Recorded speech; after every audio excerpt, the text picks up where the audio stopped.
Welcome, welcome, welcome. Thank you for joining my show. My name is Larry Belfield, and this is the Belfield Hour.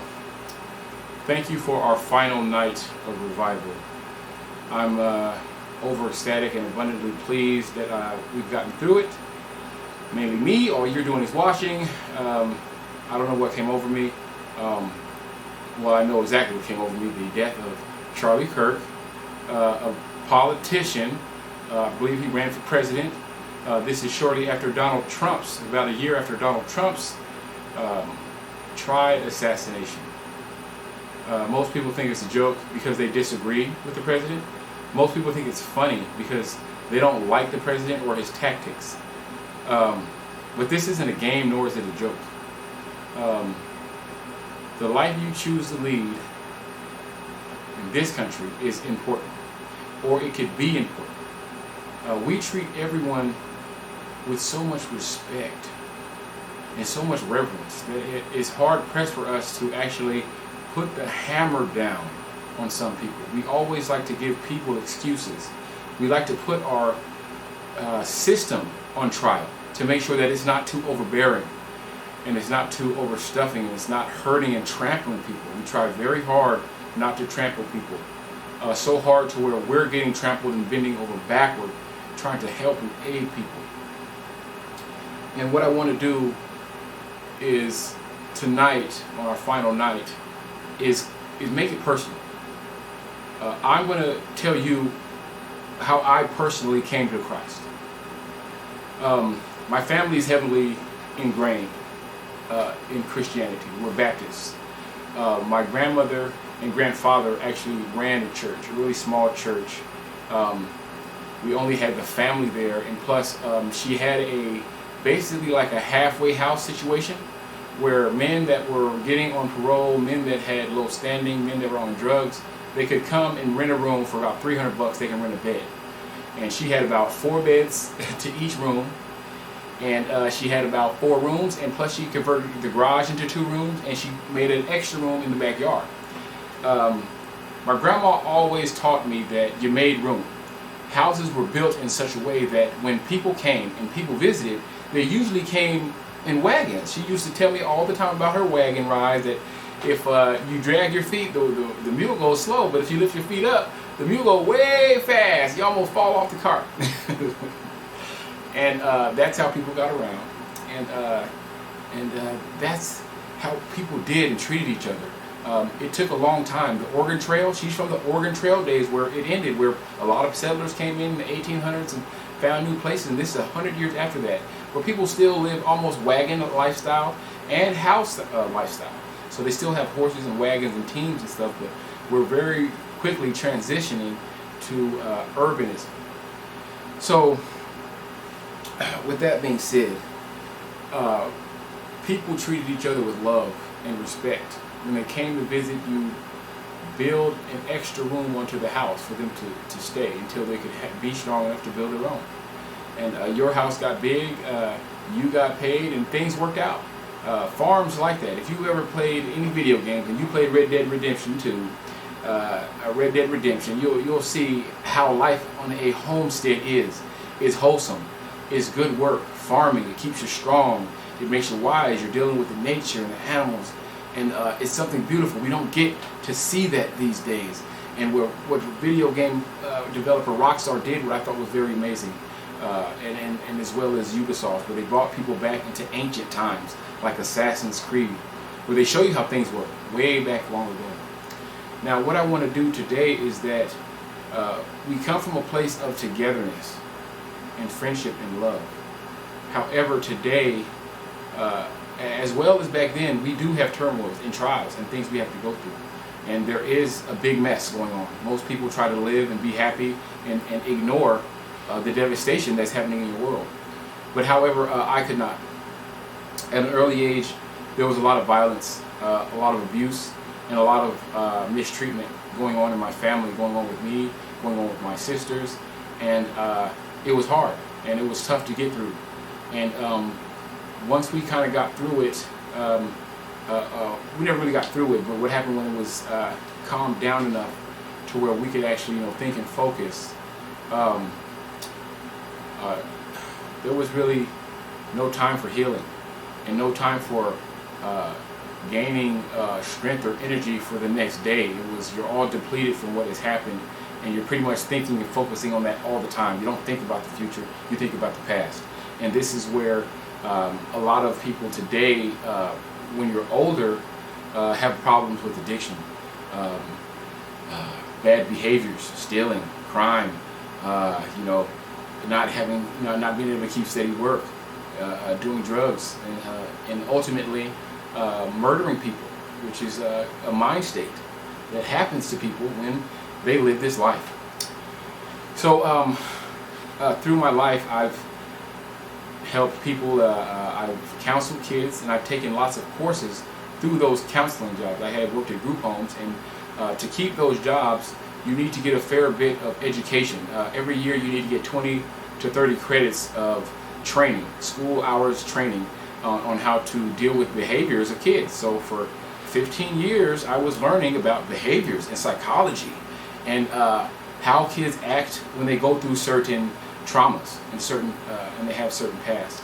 And I was dealing with at-risk youth for quite a long time, and not only did I help them, it helped me a great deal to learn about trauma and domestic abuse and violence and ideations like addictive ideations, suicidal ideations, murderous ideations.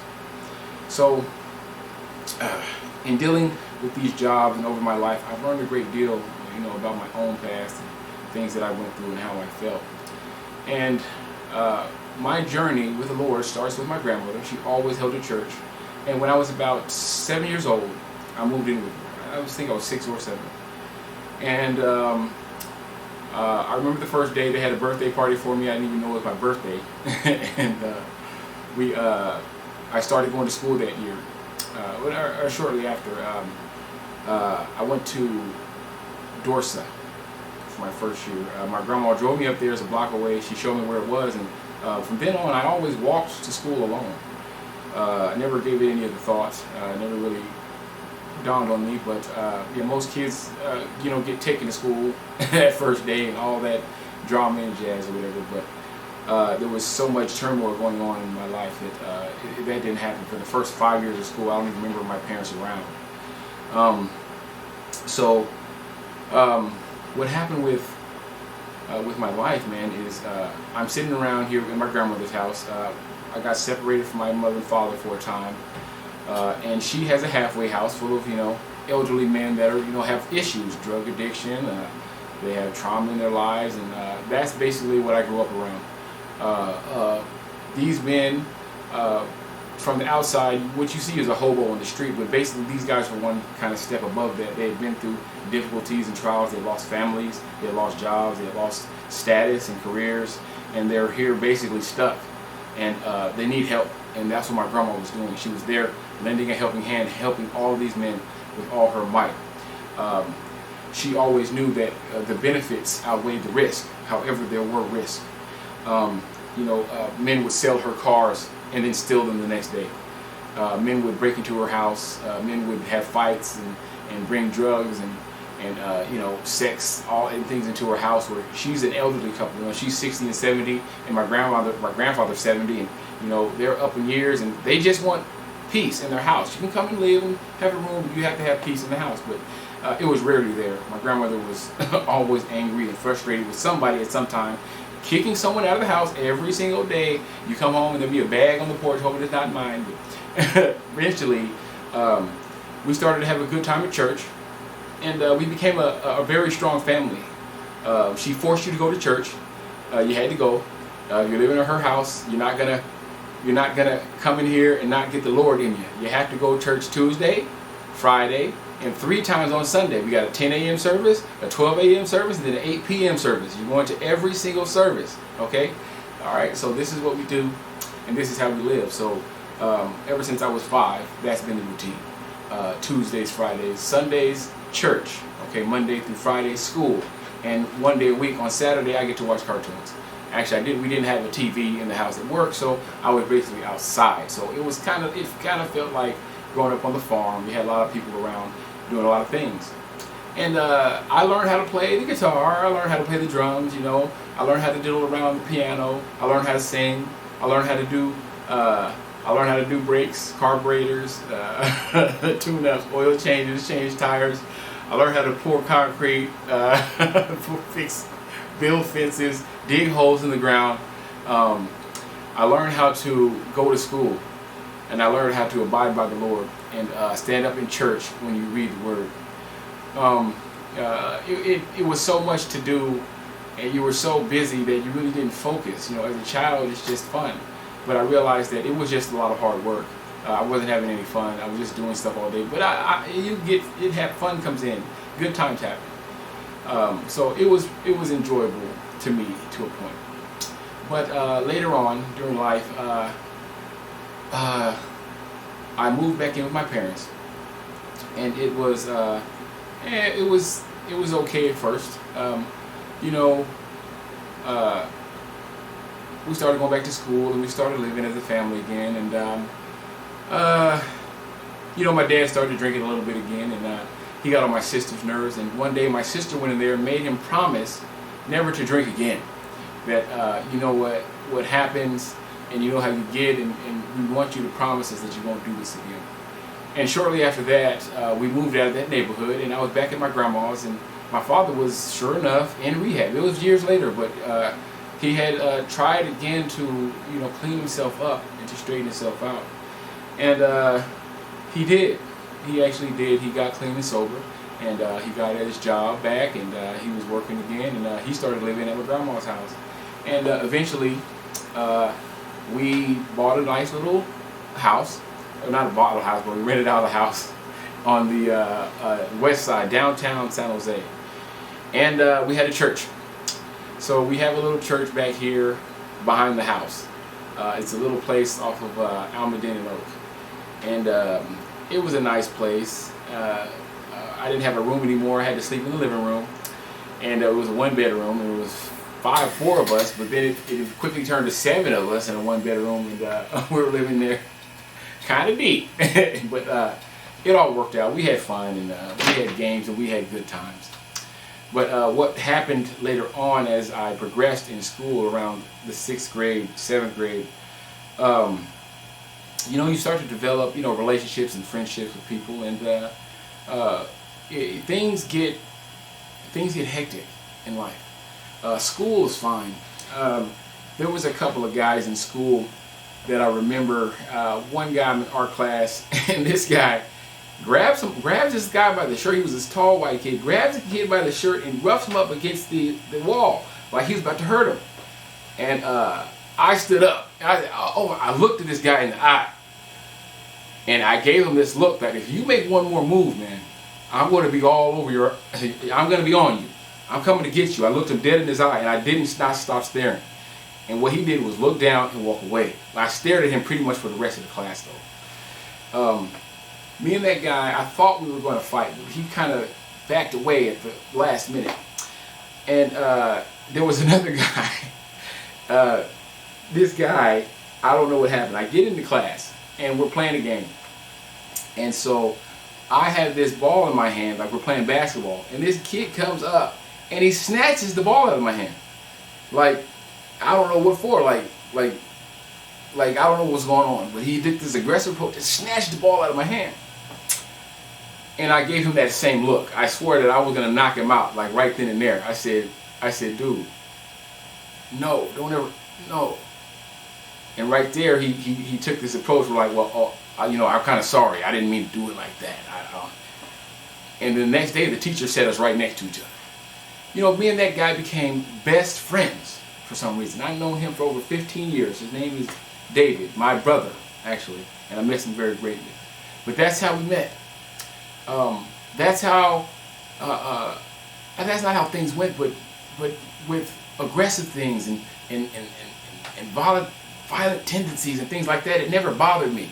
It focused me that someone could be this outrageous and violent in front of me in public. Like what are you doing?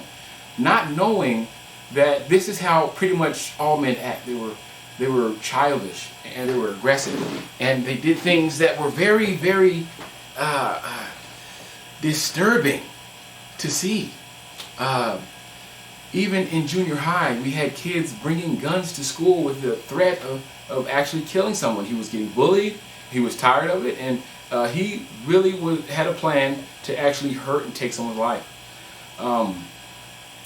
Now, after I graduated high school, we hear stories like Columbine, and now we hear stories about even elementary schools are getting attacked, and we have now a live shooter call out for the police. The police now have an actual call and actual signs, and we have actual procedures to take out live shooters. I don't know where you come from, and I don't know where you've been, and I don't know what you've been doing, but this society is rampant with evil and death, is rampant with psychopaths and murderers. You had in I think the Nixon days, where they got rid of psychology and psychologists and psychological centers where they were keeping and housing people that had mental illnesses. They dismantled it in one day. In the hospitals, they weren't getting paid anymore. Instead of being a good Samaritan trying to find work or private investment, most of them just shut down. And through this action, most believe that they created the homeless situation. People that are too mentally unstable to get a job. People that are too mentally unstable to even count money. People that are mentally unstable and that cannot live like we live. They used to, 100 years ago on horseback, you could just take some beans take these sacks of beans, that's all we needed you to do. Hey, go down this road and pick these fruit, that's all we need you to do. But 100 years later, when we have typists and taxes and tax attorneys and all that, you're asking men that don't have the capacity or the knowledge or ever have the history to get that secure foundation to do things like that. They don't live, nor have they ever worked or performed on that level. So now you're asking men to do things that are basically impossible for them. So now, this is like my routine. Right outside of my house where we have the church, when I was 5, I saw a man murdered right in his car, right where kids are getting picked up. There's hundreds of kids here. I wasn't lucky. I didn't get the lucky peak. I was on a bus full of kids.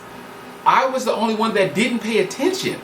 Like, I saw, but I just was too busy what I was doing and walked away. Everyone else was surprised, focused. They heard the gunshot. They saw the people being violent and pulling the man out of his car and knocking the kid around, and they saw all that.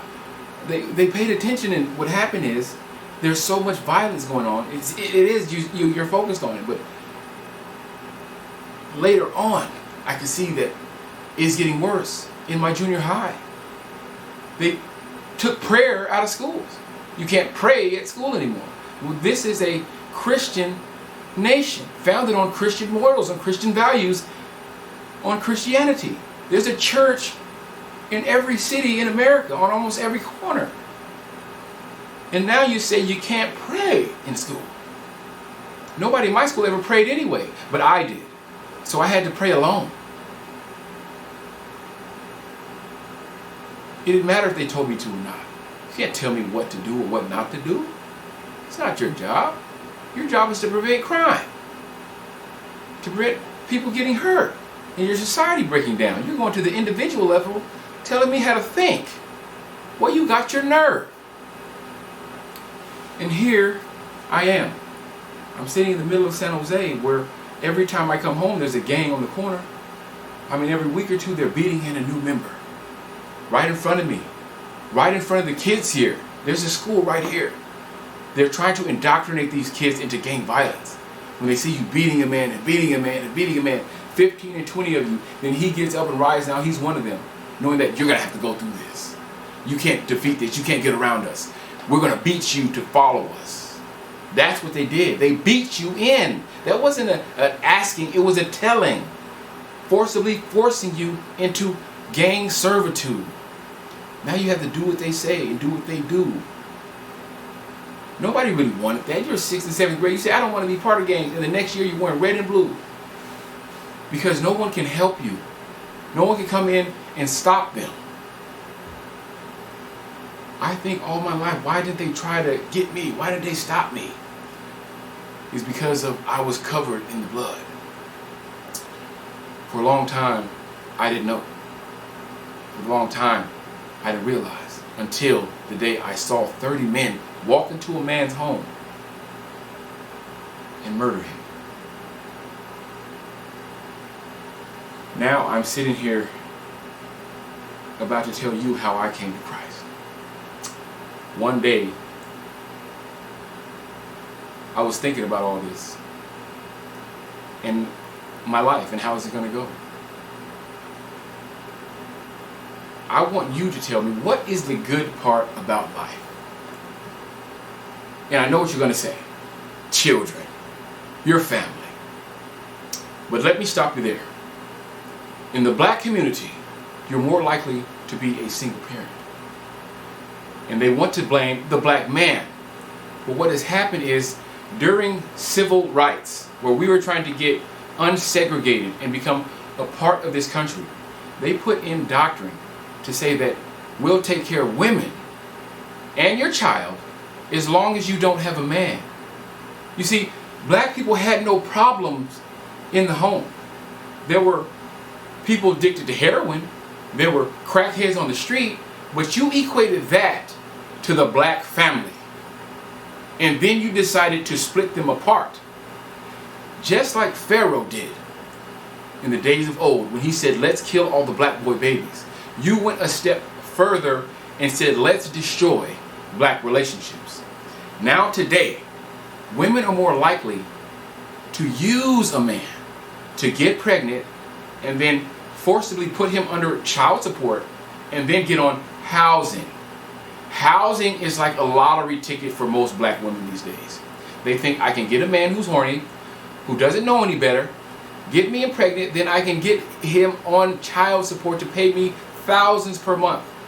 Take out 30 to 40% of his check. And don't let him be late on a one payment, because we'll take his license, we'll take his ability to work, we'll raise his taxes. All the while the woman is sitting at home with no guidance for her child.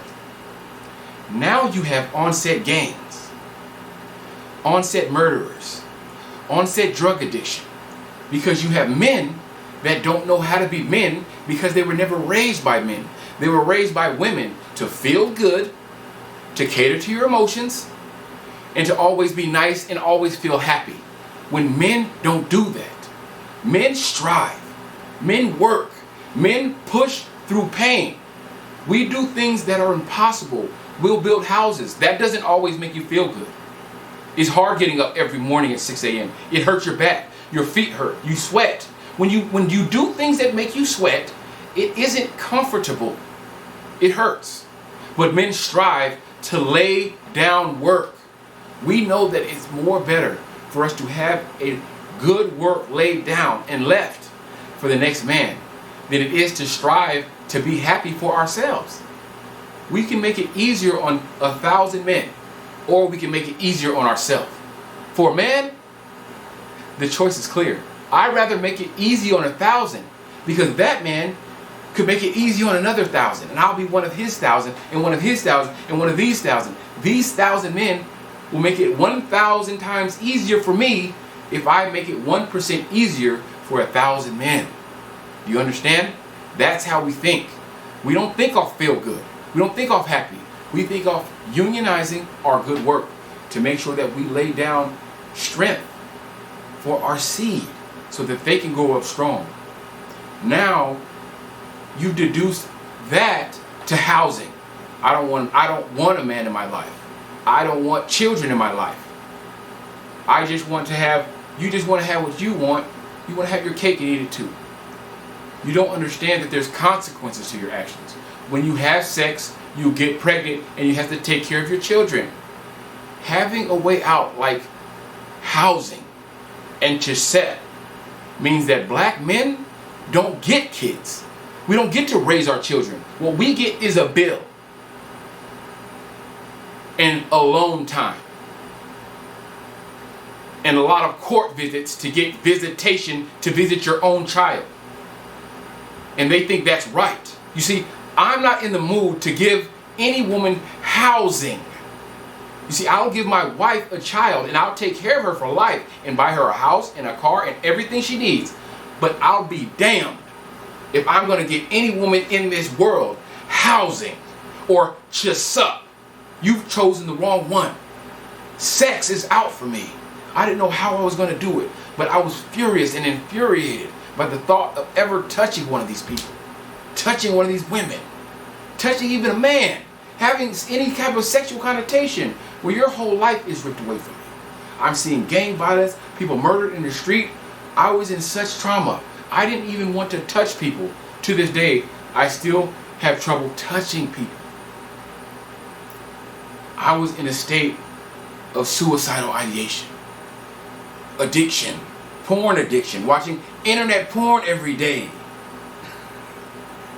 watching violent movies every day, violent music. And now I'm sitting here in turmoil because you know what I wish? I never smoked. I never listened to that rap music.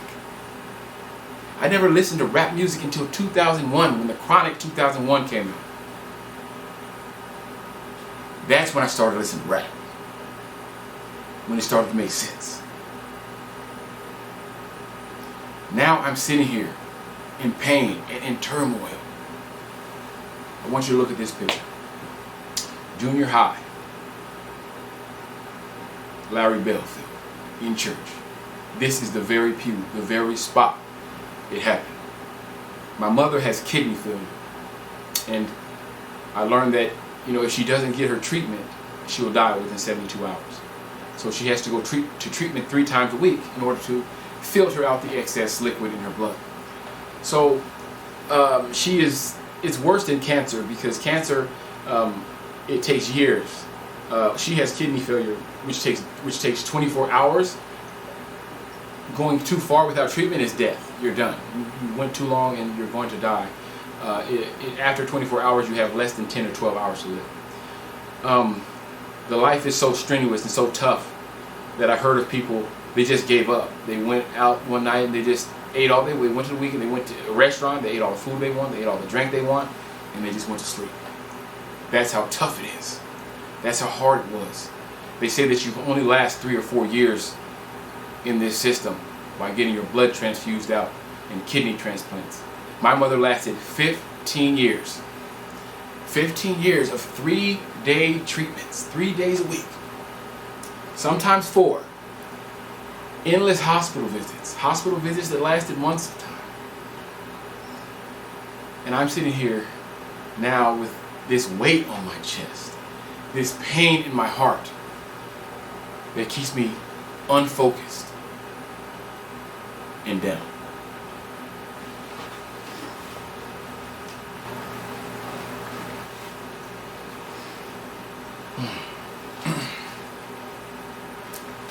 I'm so down, so distraught that I can't see a way out. I don't see a way out of my circumstances. I see no wife, no money, no job.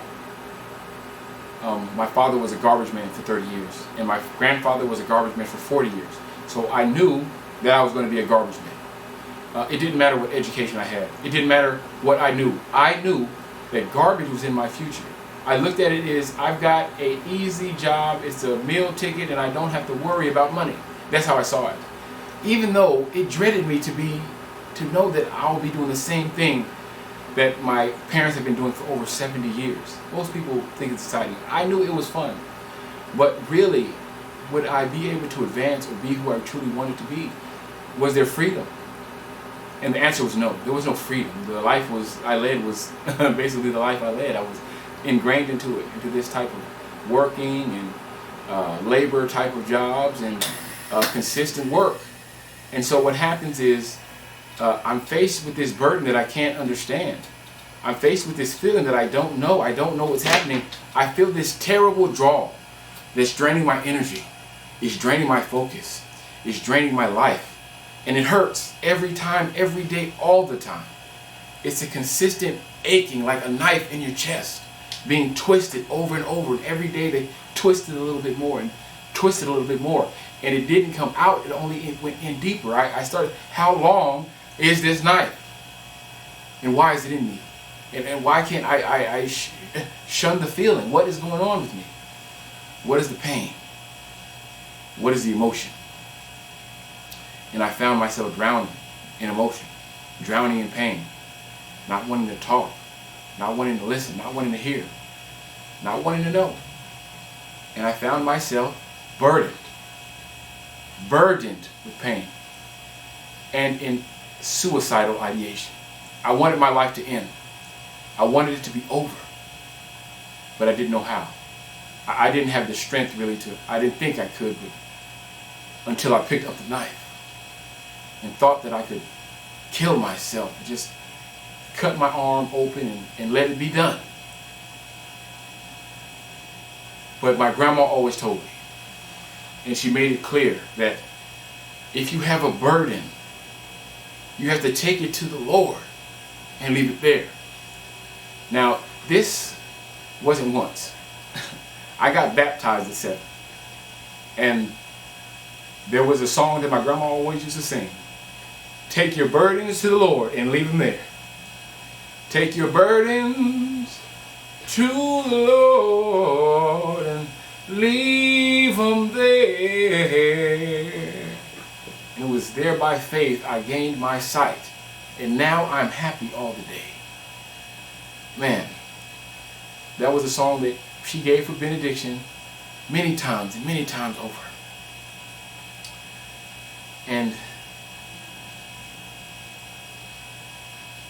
it stuck on my heart. It stayed with me all these years, all this time. Take your burdens to the Lord. Take your burdens to the Lord and leave them there. Take your burden to the Lord. And one day, I felt the burden. I felt the weight of something that I could not control and I could not see. And it was automatic for me. By this time, I know to pray. But for the first time on my own, I grabbed the keys to the church and I walked out there to my backyard. I didn't really know what I was doing. I kind of felt silly because I was still a child. I never really prayed. I never really talked to God. I just sat there in prayer time. But since I was hurting and I didn't know what to do and I didn't know where to go, I only had this one thought in my head: to take my burden to the Lord and leave it there. But I didn't know what to ask or what to say or what to do. I did not know how to leave the burden with the Lord. But I knew how to pray, and I knew how to get down on my knees. I knew how to open the door. I knew how to walk in. I knew how to close the door behind me. And I knew how to grab a kneeling pad because I was going to be there for a while. And when I got down there, my heart broke. I never had a broken heart, but it broke then. My heart broke. And I remember asking God,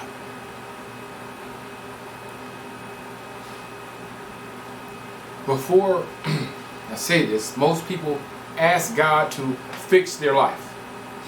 Ask God to repair their life.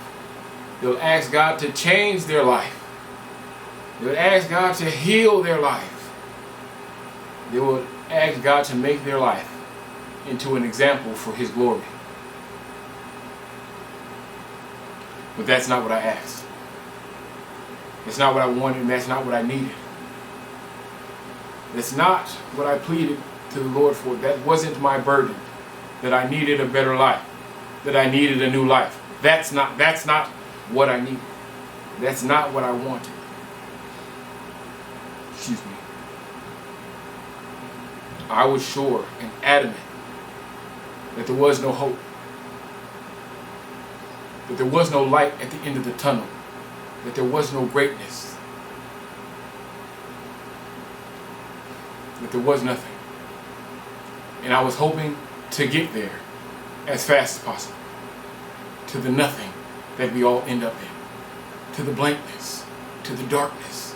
To the space in between the spaces where I'm scattered into dust and thrown into eternal darkness, never to be seen or heard from again. A whisper, a thought, a memory. I was hoping to become nothing. Absolute nothing. To be squashed and spread into dust and to be flickered off one's hand. My hope was to become meaningless. To not be able to accept or to return any of the energies exchanged on this place. In other words, I was in total hell and wished that my sentence would be over. Burn me up to a crisp then. Finish me off. Why make it be a lasting, eternal flame? Why can't it just burn me up and it be over? And what I asked for the Lord was not to save or strengthen or keep or help or heal or fix my life. I asked him to take my life.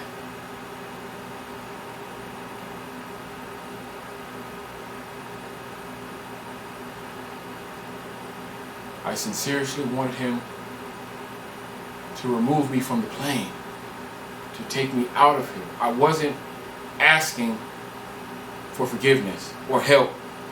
I was tapping out. I was hitting the mat. I was giving up. I was done.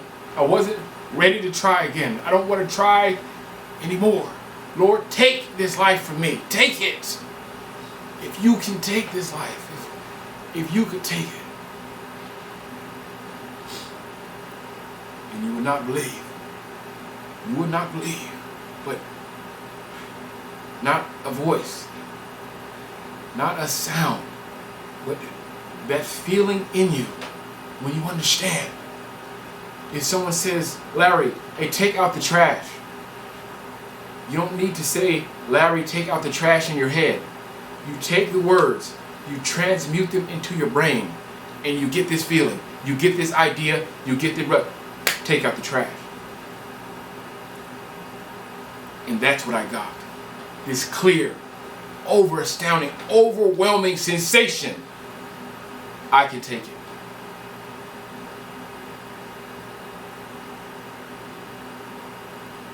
I can take it. He said, I can take it from you. But I can do something with this. I got this feeling. He said, he was overjoyed. I got overjoyed. He got overjoyed. I can do something with it. You know what I can do with it? Like he went on a tangent. Like he had something to say about it at that instant. See, I have a problem with touching people and seeing people emotions. People are excited and happy and feeling all good. It hurts me. It hurts so much to see someone overjoyed and happy and smiling and people kissing and having a good time. It hurt. It really hurt to see people normal and having a good time, thinking like, I'm never either going to get that, or this hurts for some reason, for I don't know why, and it's making me cry and it's making me feel pain. And when I saw him happy and him crying over a thrill, it hurt me even more to see someone on the other side dancing and singing. And I said, listen, man, listen, I didn't ask you for all that. I had to stop him.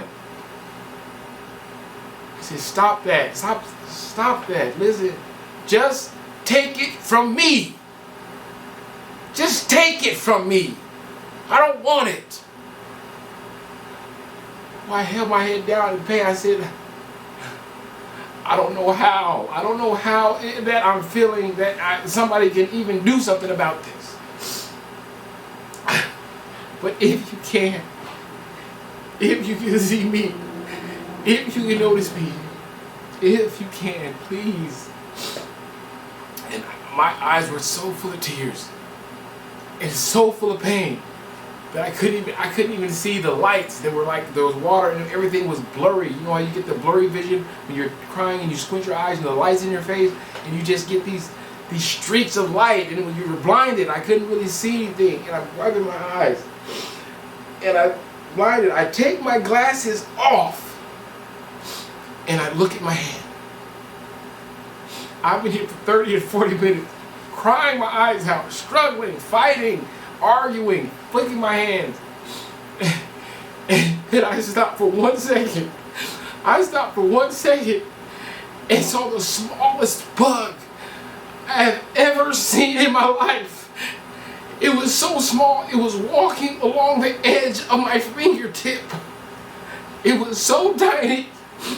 Without my glass, I'm looking like just a small bug walking across the fingertip of my finger like nothing is happening. I wasn't sitting here appalled with my hands sitting on the ground or on the chair. I'm in a pew in a church, crying on prayer, running my hands to my face like this, wiping my eyes, and then all of a sudden, a bug walking like nothing is wrong on the hand of a giant, in the hand of a titan. And I said, if you can see me, if I can see this, I know that you can see me. Lord, my tears stopped. My heart ran cold.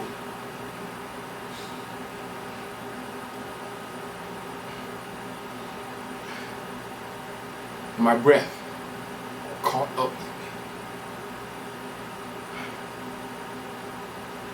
But my tears never stopped. My tears have not stopped ever since. Whenever I have doubt, whenever I have no doubt, that pain that I was feeling was anguish when people smiled, suicidal ideation when people kissed, when they loved, when they held one another. I felt turmoil. That's how bad it is. That's how bad it was. That's how bad it can get. Now I walk up and I walk out exhausted. Not even knowing I just had a conversation with the Lord. Not even realizing I was just talking to somebody. Not even caring. The thought and the emotion and the feeling was wiped clean. And I'm thinking and looking, searching for the pain. Searching for the anguish. Searching for something that's not there anymore. Searching for something that's gone. Have you lost something today? Have you lost something before? You know you're on the search. I'm on the search for it. I'm on the search for that emotion. I'm on the search for that feeling. Where did it go? What happened? I was just in pain. I was just about to kill myself. Now I'm watching TV. I'm high, that's what. I was crazy, right?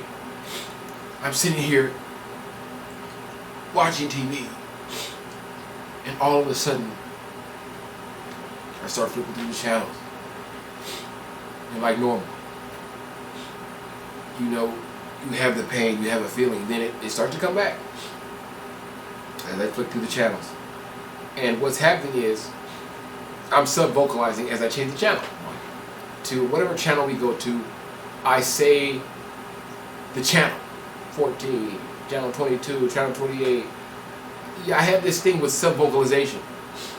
And where I just counted in my head, and I said things in my head, but really, a lot of negative things were going on in my head.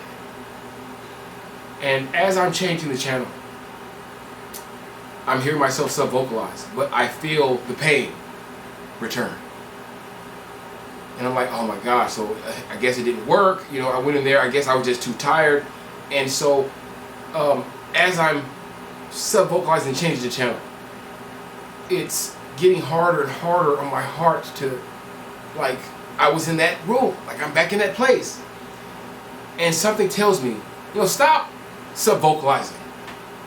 Stop saying the number of the channel as you say it. And I'm like, what is that? Who is that? Who is that saying that? That kind of scared me. And so I'm kind of having this argument with myself about the voice within while I'm changing the channel. It didn't seem anything significant. It seemed stupid. But it led on. I didn't focus on it. I didn't pay attention to it. But now every time I realize I'm sub-vocalizing when I change the channel. But later on, when I drop a wrench or when I stub my toe, that same voice comes up and says, "Oh, you idiot. You dropped the thing on your foot. Oh, you're dumb, man. You dropped the wrench. Oh, you stubbed your toe. Idiot, dumb, stupid, fool. I know. Oh, you're frustrated today. Yeah, you're real mad. Ah, stupid son of a mother. Ah." And realizing that when I sub-vocalize as I change the channel, that's the same voice I have when I'm negative to myself. It's the same voice I had when I had suicidal ideation. And something came over me, a rush. When this idea came over my head, into my heart, like a cool river of water flushed over it. It said, make sure that your inside voice is always supportive. Then, for the next year and a half, I stopped cursing in my head. And I started cursing out loud.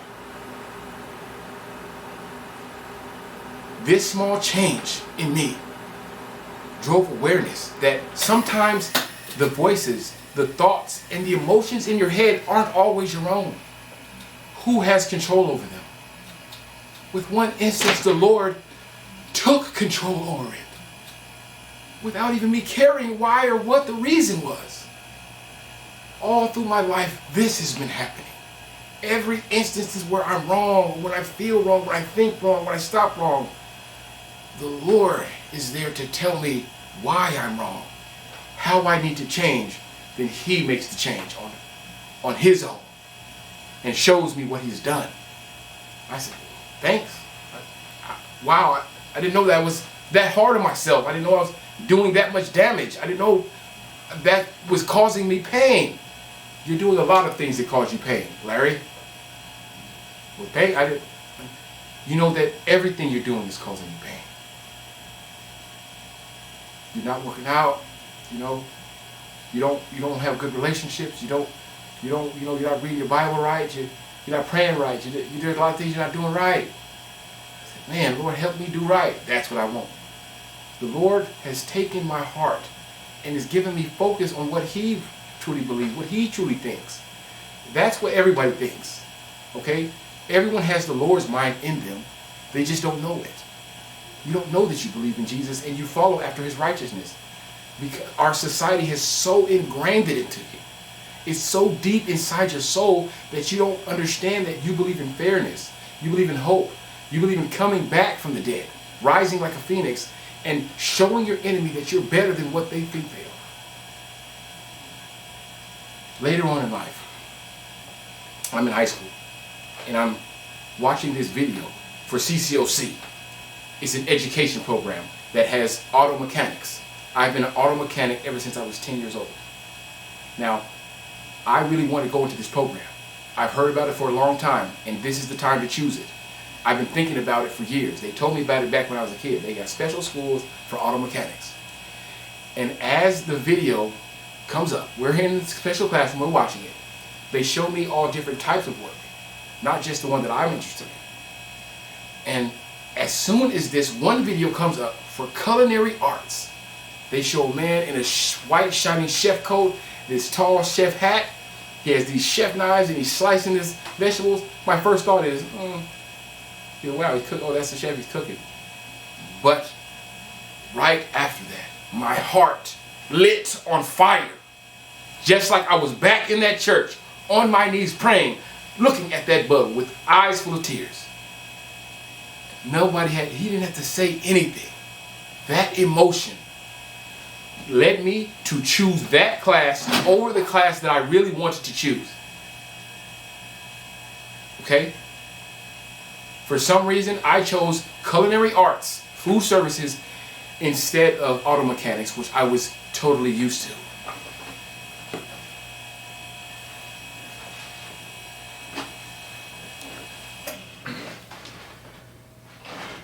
For 2 years, I took culinary arts at CCOC under Mrs. Ramos.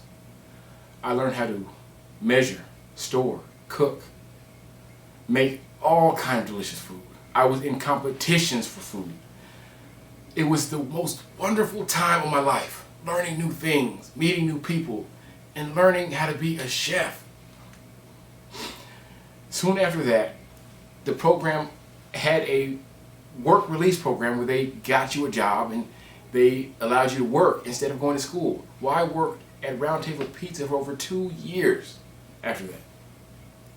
And then, after that, I met a man named Barry Brumfield who took me on as his lead cook, and he started a brand new restaurant, a pizza restaurant called Sarpino's Pizzeria, where I led that restaurant for over 5 years.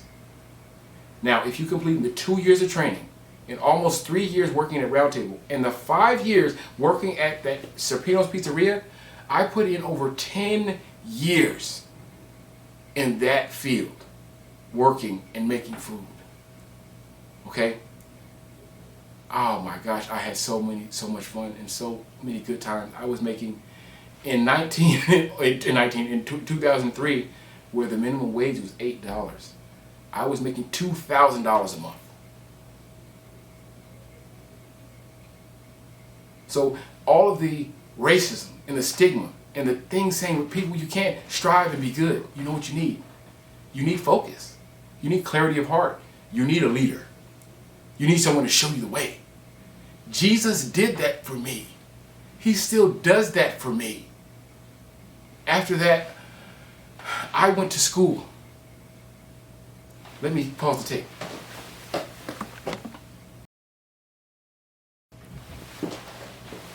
After that, I went to school. Okay, 10 years of being in the kitchen. I kind of quit my job because I was having problems with my relationship. I was having relationship issues. I never had a girlfriend, period, since then, at that time, and I was frustrated. I was trying, and you know, the person that I thought I was having a love interest with ended up being not so. And so I quit my job. I left out of anger and frustration. You know, I left a really good... I'm sorry, you guys. You owe me $50 for your car, too. Okay, I know. Yeah. I wasn't going to charge it. Now I am. Anyway. This guy. Anyway. Where was I? School. I left there, frustrated, started going, hanging out with a friend. You know, I had money, I had time. And so we were out there kicking it one day. I got this bad toothache. Man, wicked bad toothache. I bit into an ultimate cheeseburger. My face just started burning. And so I was just having trouble. I didn't know what I was going to do. My dad said, hey, my job is union. You know, you can get health care until you're 26 as long as you're going to school. I said, oh, wow, really? And my sister was already in school. And she's like, yeah, come to school, man. I was like, all right, for sure, man. I went to school. I went to San Jose City College. And, man, whew, I said I went there, I had a toothache. I'm going to go to San Jose City College, get a couple classes so that I can get some health care and get this toothache. I would do anything. And, man, that was the most amazing decision I've ever made in my life. When I was in 5th grade, I used to be in plays. I used to sing. I was in church. We were in the choir. I was on stage all the time, and my parents loved it. And, growing up and stuff, I never really pursued an education in acting because, it was a waste of time. So you really have to be good at it in order for it to make sense. So I never pursued anything acting-wise until I have to go to school. Well, what classes am I going to take? I'm not really going to go more than a semester, so let me go ahead. I took acting, I took French, and then I took sign language, and then I took a history class with my sister because she had that prerequisite. So what happened was, I learned French. I took a little beginning French. I took French 1 and 2, but I went to an acting class, and man, I was amazed. the class is ran by Dr. Donna Mendoza, which threw me for a loop, because I thought, as far as, I thought that doctors is the highest level of education that you can get, and that it takes 10 years for you, in order for you to, to get that education, right? So I really believed that why would I go to school or go to all these courses and try to get a BA when this woman has a PhD in her field? Right then, it was solidified in my mind that I don't need to go to school. I need to stay here where she is. So I'm going to learn everything she knows. After 2 semesters, they only had acting 1 and 2, but they had a advanced acting for directors for 3 and 4. So I was able to direct, and I was able to put on plays, and I was able to learn lighting, lighting and sound design. It took me a year, but to be able to program light boards, to run speakers, to run the soundboard, to actually choreograph a light show, and to actually go onto a paper and chart out your light chart.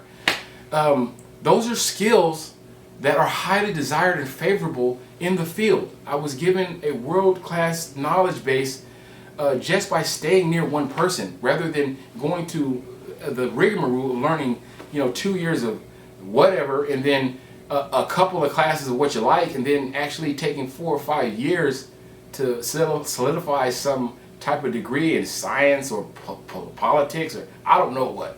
But I really didn't understand what they were teaching there. But I know that if you have a PhD, I want to learn everything you know.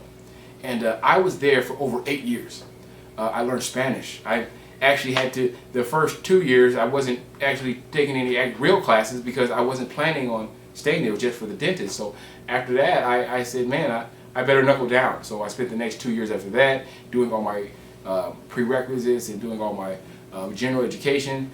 And I spent well over almost 8, 9 years there. She allowed me to move into her ensuite. She had an extra apartment in her house, and it took a fair bit of work. And as you can see, with my grandma, she put me to work. So she needed a lot of work done. We were actually basically rebuilt her whole house. I dug a trench 6 feet deep, 30 foot long in her house, so we could fix her piping and things like that. But I mean, man, there was a lot of opportunity, a lot of work, a lot of education. I learned every day. When you work with Donna Mendoza, or when you work with somebody that has high education like that, you're not just working, you're learning as well. You're with I work for a PhD student, a PhD doctor, a graduate, learning how to build fences, and learning how to build stages, learning how to build doors, learning how to repair windows, learning how to do shingles. I'm certified in it. That's how well I'm able to teach others in it. That's how well they taught me in it. After I went to school for 8 years at San Jose City College, I went to school at De Anza, Evergreen, okay, to get their programs, because in San Jose, acting is not solidified. They've got acting 1 and 2 at San Jose City, then they got acting 4, 5, and 6 at De Anza, and then they got a bigger stage at Evergreen where they do, big work. But I then I moved out of town to Stockton. Not to Stockton, I moved to River Islands. But I went to school at San Joaquin in Stockton. And they have a 300 seat, a 500 seat, and a 1,400 seat theater. They have world-renowned artists come and play in their theater. Their theater is always jam-packed with orchestras, famous symphonies, great artists that do opera. I mean, they have a wonderful acting base. They have theater majors. They have theater degrees at this school, where everything I learned from Donna Mendoza at San Jose City College, where they're not up on game yet, at Stockton, San Joaquin Delta College, they have every course that she taught me, they have it in a course. So lighting, they have a course for lighting design. But I spent 2 years learning lighting from her. They have a stage design. They have sound design. They have costume design. All classes that you can get certified in. And if you take all their courses, you become a theater major.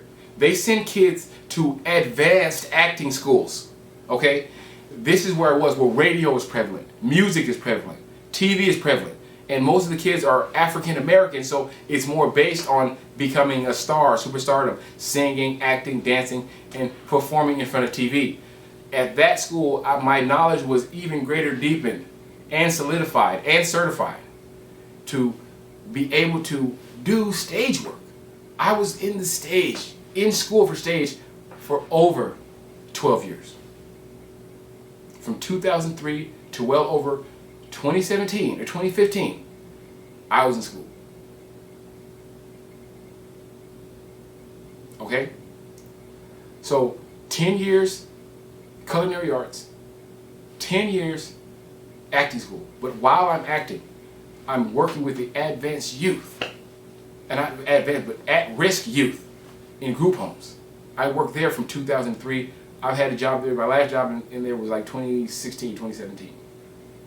Okay? So I've been doing that for over 15 years. Working with at-risk youth that are having trouble and aren't able to see their way through the turmoil they're in, the conditions of their environment, gang violence, domestic violence, suicidal ideation, murderers, drug addictions everywhere around them, and they can't overcome. That's where I've been ever since I gave my heart to the Lord. Now for the past 5 years, I've been working on a plan for you.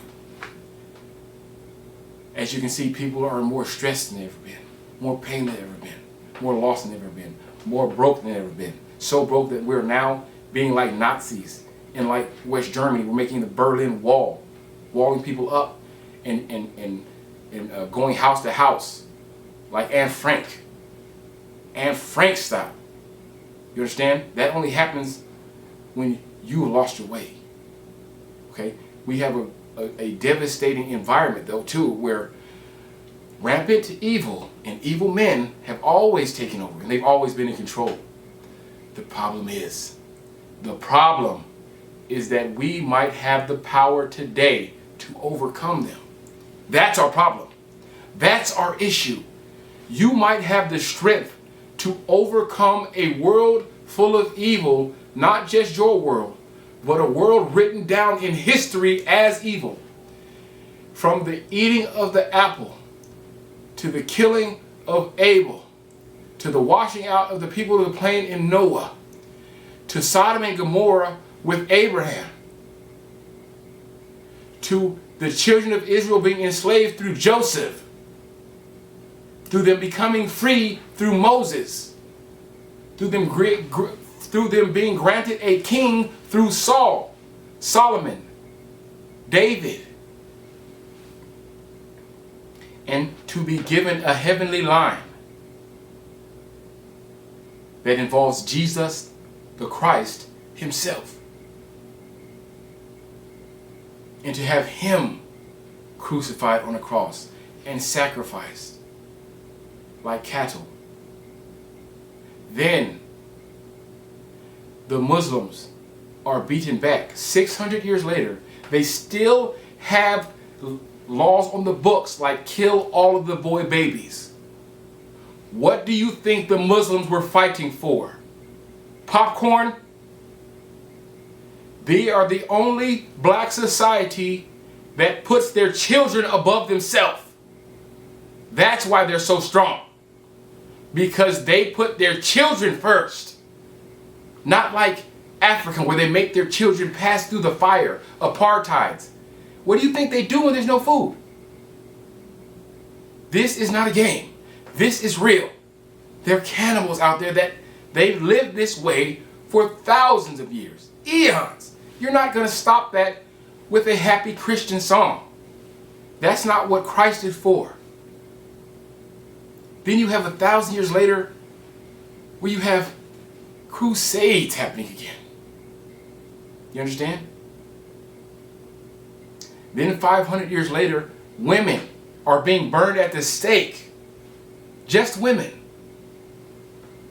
All these evil men have so much power, they're able to rape and victimize and hurt women. And then if they have something to say, you're able to burn them up because of something that you can prove. Now, shortly after that,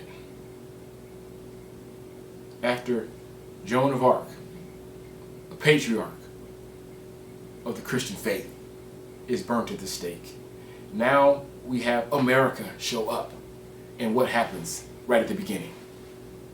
Oh yeah, you forgot about the witch huntings. Yes, see, so Joan of Arc is burned at the stake, but now women all across the world are being burned at the stake for their ideation. You're too sexually oriented. You want too much sex. You must be burned up. You must be burnt up. So from Jesus giving himself, sacrificing himself, to almost 1,500 years later, we're now just burning women up. Now you take control of the black man in such a way to where you're slaving them out. It started off where we were together in farming. Now it's usury. They're a slave for you for life without ever knowing who they are, where they come from, or anything. When does it end? When does it stop? The war in 1800 was when Africa lost its grip on the world trading market. You couldn't ship anything until you paid Africa. Now with the discovery of America, they were able to combat and fight them off. Now we have a place where they don't exist, where they're not prevalent. But then they came in and took over again. You think Civil War was just Civil War, but really when the black men migrated more than once and infiltrated more than once. This is why they have such ideas about illegal immigrants, because this is what happened with the black man. See, they said they thought they had control of it and it was all cool, but then all of a sudden so many people started showing up. You couldn't stop the droves of people from coming in, and then you lost control. And that's when you segregated. Okay, we're going to cut the country in half. That's your side and this is our side. Okay? So we're still warring and fighting because of these men that are so evil that they would go and kill boy babies.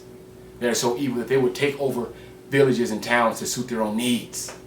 That live off their emotion and hatred and killing. We might have a chance to stop them. That's why our world is in turmoil. That's why our world is in such pain. Because we're on the cusp of being able to put our foot down for the final time and reduce you down to a force where you will not grow again and you will not come back again, and evil will no longer take root in this world. You are on that cusp. That's the edge that you are on. That's how vital it is. It takes everything in you. It will take all of what's in you to accomplish this. Just like the price it takes to follow the Christ. Most people think that you just live and be happy. Yes, feed the homeless, feed the sick, tend to the people in jail, yes. But that's the command of Jesus Christ. To accept him, to actually be one with him, and actually to connect with the Christ. There's only one way. And when you have him, there's only one thing that you'll be doing. You're not going around singing songs. You're not going to go around to church. You're going to do his work. The work that he has been trying to get done for over 2,000 years. The same work that we actually required you to do for us. That seems to be the biggest problem that you have today. The Romans and the Jews never had a relationship. They never had a community. They never had a partnership. Save this one thing. The only thing that connects Jews, Romans, and Greeks is the fact that the Jews wanted you to kill their lawbreakers for them. You said that cutting off somebody's feet and cutting off somebody's arm is too harsh. You said cutting out someone's tongue was too harsh. You said burning them at the stake was too harsh. You said burning up a man and his whole family and his whole house was too much. We need to have the rule of law. We need to put it to a vote. We need everyone to come out here and actually vote on it to see if it's right. That's what we need. We're going to put it in front of the people. and let them see. We're going to do habeas corpus. And Jesus did habeas corpus for you. Say, okay, you know what I'm going to do? People think that Jesus was murdered. People think that Jesus was crucified. People really believe that. And I don't know why, because that's not what happened. Jesus stopped people from murdering countless times. There was a time when a woman was going to be stoned to death. He made everyone drop their stones and walk away. You have to understand that we're not here to play games. It's not a game.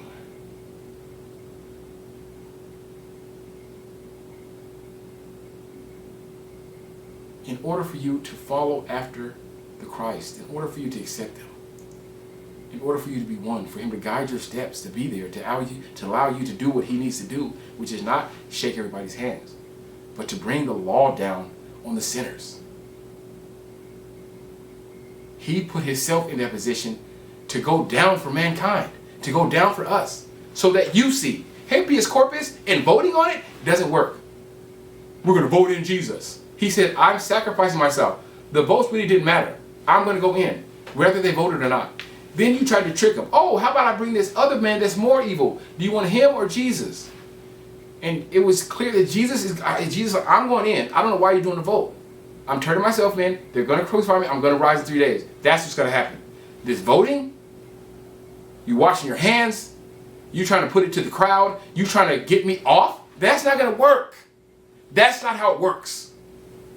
Just like today with these criminals. We had a stance.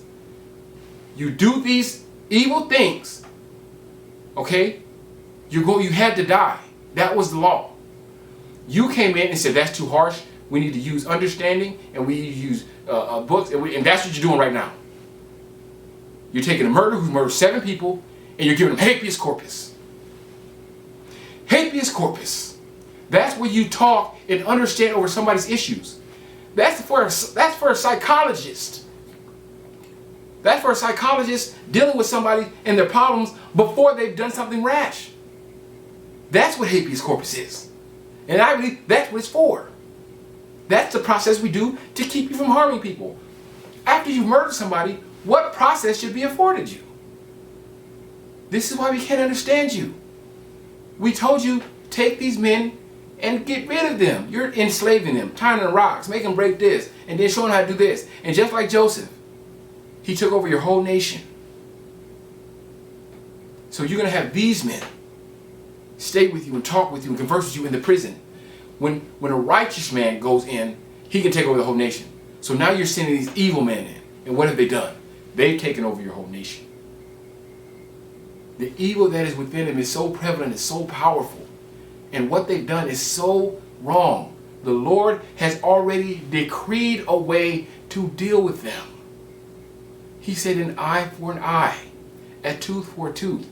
Vengeance is mine, so saith the Lord. Which means do it how He said do it. That puts a burden on you. You become a murderer. Now, you have to murder all the murderers. What does that put you through in your spirit, in your soul, in your mind? The Lord is trying to say, it's better that your mind goes through that. It's better that the one man does the job for those 1,000. In order for you to follow and listen and learn and do after that, to be what Christ wants you to be, to do what He needs you to do, it doesn't take celebrating. What you have to do to come into connection with the Christ is die. You have to die. You have to die. The old man has to be shed off. And the new man has to be brought on. Spiritually, physically, mentally, in any other way you can imagine. It has to be shed. Your fear, your intellect, your insight, your life. And it has to be given to Him. All of it. Without mistake. Without holding back. With all your energy and all your life. That's how it has to be done. With all your soul. I have never regretted not one day for trying to commune with the Lord and give him my life. If that's all it takes to live this type of life, man, to keep me from suicide, to bring other people from suicide and strengthen them and bring them up, to be talked to every day by the eternal voice that leads you right, that says good things. I mean, you did a good job. Tell that person he did a good job. And you keep saying, just like give him a high five. I don't know why I'm acting so stupid, right? Hey, pray for them. Be there for them. Because they're going to be there for you. If you do to them, that means everything to him.